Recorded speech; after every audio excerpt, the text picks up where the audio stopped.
Hello. It's Celeste with Daniel on the Sales Edge podcast. I'm super excited for Daniel to introduce himself. We met at SaaStr and then saw each other a couple more times during that event, one at the Lavender after party. Really impressed with Daniel and Aligned, so would love him to take a moment to introduce himself. Yeah, I'll take an introduction anytime, Celeste. So, hey everyone, my name's Daniel. I am the founding account executive at Aligned. Before that, I've been in software sales for the last almost 4 years and been in sales in general for 7. And yeah, I really love talking all things sales stuff, and can't wait to share a couple of the things that I picked up or things that I have found not to be true. Now tell the listeners here, Aligned, your quick synopsis of Aligned. My synopsis. Basically, if you're a salesperson that has a complicated sales process, meaning either lots of collateral, lots of back and forth, mutual action plans, all that sort of stuff, and you find yourself sending tons of emails, all that sort of fun stuff, and you're looking to make it a better experience for your buyer, that's what Aligned is for. It's to help the buyer go internally, make it much simpler for them to share the resources, makes it better for you to coach them because you know who's looking at them, what they're looking at, all that fun stuff. So it's essentially a workplace for your champions and your reps to work together. Yes, a great place for collaboration. And just today, I saw on LinkedIn on the Aligned page an awesome video that you all shot about a buyer and a seller basically working together in a workspace. So if you want more information on that, go check out the Aligned page, as it's a very interesting concept. And I know for any of us who are in sales, we actually dove into this with our team the other day. We were looking at an email thread and it was so many back and forths with the buyer, just like, oh my gosh, there has to be a better way. So Daniel, tell us, you've been in the sales scope for a while. You're founding AE at Aligned. What is your sales edge? What makes you unique? Yeah, I don't know if it's super unique to the whole world, but I think what I've been told repeatedly, what I'm the best at, is the relationship building part, which I have a pretty good knack at. Within 3 minutes can get someone's guard down, and then we can get to the meat where where the relationship part doesn't matter as much because you're asking the tough questions and whatnot. What helps me get there so quickly is, I guess my edge would be the ability to get people to trust me pretty And where quickly. does that stem from? How did you, I guess, arrive at this place of having people let their guard down? Natural talent. Natural It's born the talent. Aussie No, accent. That's what it is. that definitely helps. I've been told that a bunch of times from coworkers watching Gong Calls, and they're like, "There's no way I could get away with saying what you just said."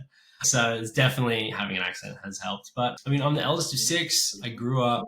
My old man runs a ministry that has a bunch of stuff on it. So I've been meeting with and building relationships with people literally in my home for my entire life. From when I was 6 is when he started doing that.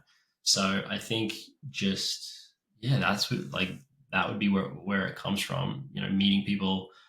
And I think I just learned from a young age that everyone's favorite topic is themselves. Being interested is being better than interesting, and that just sort of comes pretty naturally to me. So I think that would be how I got there. And that's interesting that you say that, as I think back to being a shy kid, I'm an introverted extrovert, but I look back and my parents entertained a lot, right? So you were always around people and the adults would ask kids questions. We were treated like adults, right? You'd come sit at the table, the manners, the picking up, all of that. And I think at an early age, you definitely learn how to converse with other people. And now I look at my husband has 2 kids and I think oh gosh, we really didn't give them that opportunity. No wonder they're a little shy in front of people. So I can see that in the home, especially with having other siblings, right? It's this give and take relationships, listening to what somebody says before you're responding.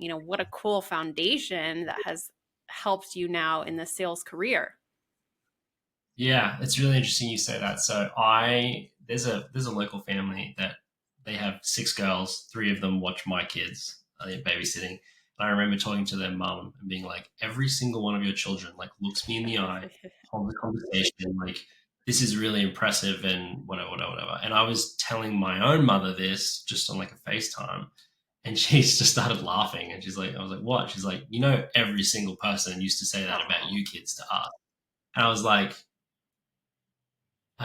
no, I didn't know that, but I guess you're right. I mean, I did look people in the eye and, ask them about themselves and whatnot when I was like 10, which now that I'm an adult talking to other 10-year-olds, I'm like, this is weird. Like, why are you looking at me and asking me how my day was? Like, 10-year-olds are supposed to say, Paw Patrol and then run away. It's probably not quite accurate for that show and that age. So I think, and that came from all sorts of things. Like, because my dad, spoke on a stage in front of big groups of people, like, I think the first time I spoke to a group of 100 people, I was 12. Yeah, because like my folks would do a lot of like parenting courses. And so my old man's big thing is like, the proof's in the pudding. He's like, I can't stand up here and tell everyone like this is how you should parent if I'm not willing to show them my kids and what they're like. And so I think that really helped. I think for me, like it's made it substantially easier. So, and a part of that is, again, I've met tons of very, very successful people with big titles that have the exact same problems as me and everyone else. So I think that has really helped with my relationship building aspect. Is if I'm getting on a call with the CEO, like I know that they still get in fights with their kids and that they still have to remember to flush and wash their hands. Like they're still a person and it's not that big of a deal to chat with them. So I think that is probably what helps, is that I just treat people like they're people. Right. We strip away this status that individuals have, and it's tough when you get on calls with individuals who, because they have more time in the seat. A lot of sellers will tell me that, right? I'm apprehensive. I actually was talking to my mentor, Rachel, who I know you've talked with today, and she was like, why haven't you reached out to this person? I'm like, didn't you see? And she was like, come on. And so I had to flush it through, like, wait a second, they have a problem I can solve. They don't know what I know. I don't know what they know. It's like, we make it more of a big deal. And I think that comes from the internal dialogue that we tell ourselves over and over again. And you're right, starting at a young age, how do we immerse our own kids into Out of us? Yeah, it's definitely like, I think anyone who is successful or a bigwig, we'll say bigwig for those listening, I'm doing air quotations when I do. I've found in my experience now that like they're usually the ones that listen the most. Like the ones that are I know everything don't usually make it that far. So I don't really, I mean, I would definitely say like it's not something that you need to be afraid of. And at the end of the day, if they do say, like, Celeste, you don't know what you're talking about, like you're wrong, just end the Zoom, don't talk to them. Like, there's so many other fish in the sea, right? And we get so attached to an outcome or a perceived outcome that we maybe shoot ourselves in the foot before we start. I know I was talking with somebody else, Blaze, who I met at SaaStr as well. He's with User Gems, and the other day he told me he was talking with a CRO who I think had their arms crossed and they looked like they were totally detached from the conversation. So he said he stopped on the Zoom just to check in. Like, are you tracking? Are you with me? And the person was appreciative of him stopping and he said, no, I'm just trying to take it all in, right? Like my mind is spinning. And sometimes we take someone's title as they're not interested in what I have to say. And as you said, be interesting and be interested. And that should resolve itself. But here's to our young kids learning that skill as well now that we have it. And I know you mentioned the Paw Patrol. I will say we are deep, like real deep into Paw Patrol over here, to the point where my daughter will only respond to Sky Puppy as her name. And we have to set some barriers, like at the dinner table, you're not Sky Puppy because puppies don't sit at the dinner table. So it's just remember that no problem's too big, no pup's too small, Celeste. That is perfect. I think we often say like a pup's got to do what a pup's got to do. Yeah, I have to say, some of the things, like since my daughters have gone to school, some of the things that like they get taught is still so relevant to us today. Like that's just reminded me. So both my kids have gone through the same like junior and senior kindergarten class with the same two teachers, and they have these sayings that they say, and they've now become like mantras in our house. And even when my kids are at school, I say it to myself.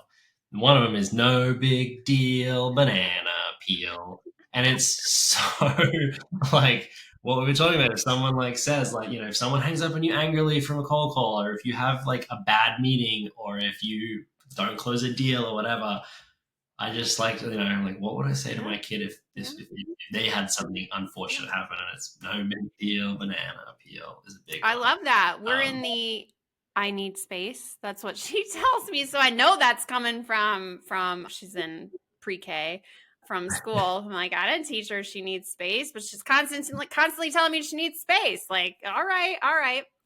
Okay, so love the sales edge. We could go on and on about relationships.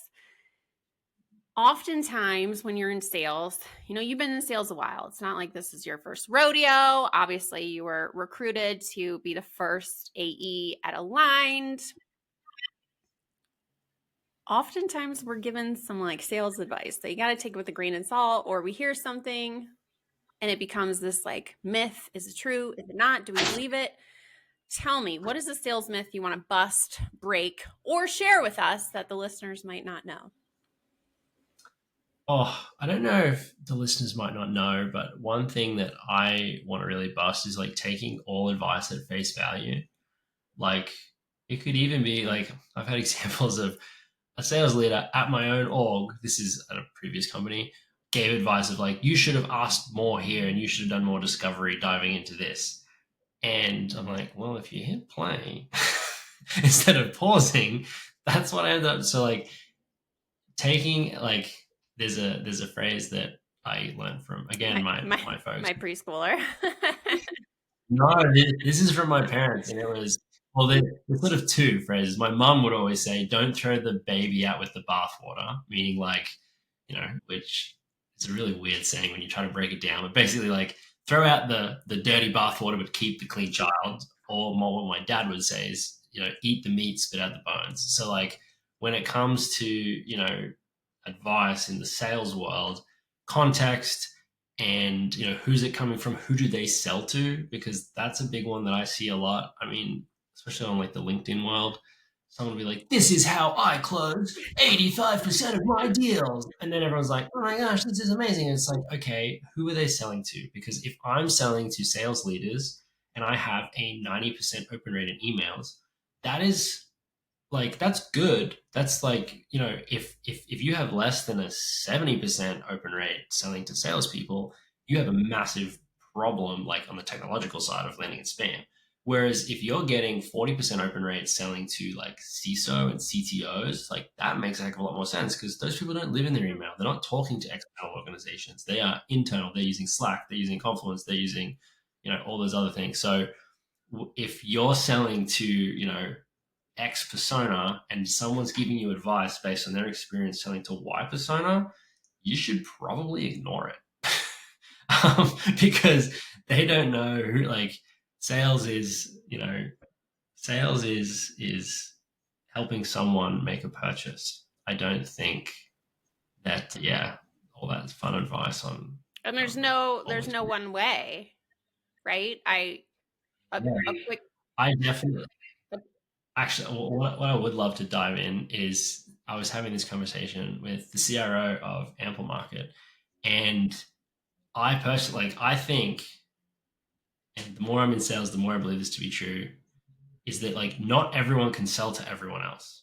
Like there are some people that, like, I met this one guy and he was the classic, like when my family pictures a salesperson, this is who they would think of. Like slicked back hair, in your face, like aggressive, could tell any story, center of attention. And I know for me personally, and some of the people that I've worked for before, like as sales leaders, they would never buy from this person. However, he's wildly successful. I know that there are other people where I go for more the relational, slightly more laid back, trying to talk to them, whatever. and they need someone to take the reins and like drive them to where they need to go. And there are people that he could sell to that I would probably never be able to sell to unless I changed completely how I Yeah. sold, and vice versa. So that would be, I guess, a sales myth.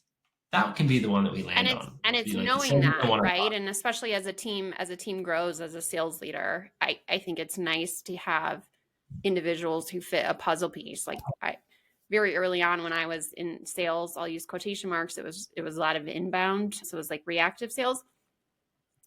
I started hiring people I liked because I was a brand new manager. I had no clue. No one ever taught me, hey, this is how you hire people. And then I slowly realized, whoa, you need to hire people who excel in a skill set where I do not, right? Like, how do we fit this puzzle piece together so that if you have a difficult customer or you're in a buying situation, right, you can all kind of weigh in, or you can cherry pick and match up somebody on your team who best fits that style. Obviously, as a one person show, you can't, but I think your culture is pretty like laid back, but not all cultures are like that. So, yeah, assessing your team, you can't have all of that, like the Wolf of Wall Streets, or if any of you are watching those real estate shows, right? It's like everybody's that hustle grinder, and not everybody jives with that. That's kind of a turnoff to some buyers. Yeah, I call it like the greasy used car salesman style. Like that is again, but then it depends. If you are a salesperson who's selling used cars, you need to be probably a little bit more forward, because reality is if someone's on your lot, it's probably because they need a freaking car. So you need to be able to like, move the needle. Whereas if you're in like a consultative selling situation, you probably don't need to, jump down people's No, throats at not at conferences. all. Yeah, and thank you so much for sharing that. I definitely take everything with a grain of salt. I had a conversation earlier today about like, holy crap, LinkedIn is just like full of gurus, right? Like everybody slinging this sales advice, me myself included. Some people go real deep, right? And you do have to pick and choose. Like it's all theory and it's nice and tidbits that you can take from other people, but we internalize it of like, I have to be like this person. No, you have to find a style that aligns with your buyers. And sometimes you have to go back, and as we were talking about before we hit record, like looking back in your CRM, looking at the deals that you've won, looking at the deals that you've lost, like who were you selling into? Like what was the difference between this role and this role? Like, did you change your style? Did you change how you showed up? Did somebody else on your team take the reins? Like it is so nuanced to you, yet everybody's like, how do I get the quick fix? Like if I just implement this one thing, then everything's going to change, instead of saying like, this is a journey that I'm on. And the way that I sell, I mean, I'm 44 now. The way that I was that when I was 27 and got that first sales role, like I'm wildly different.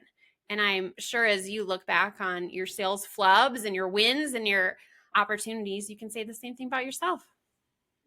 I'm wildly different from when I was a month ago, Celeste. let alone a few years ago. I will say the one consistent has been like the relationship thing that we talked about earlier. But yeah, it's definitely, I would definitely say like don't, every time you read something new, some new piece of advice, go, yes, like this is it. Because generally speaking, it might not be it. Right. Not every opportunity to get a franchise is going to be the one. I don't know if you get hit up Exactly, with exactly. those, but it's a daily occurrence in my Yeah. inbox. So many Or if I, franchises, so few people. I would just like, as far as I think people, like if we go back to LinkedIn people, like I have friends who are menaces on the phones, and they can book so many meetings so often, and they're like, yeah, it's so easy, this is my opener that I use, and like I just do this and I just do that.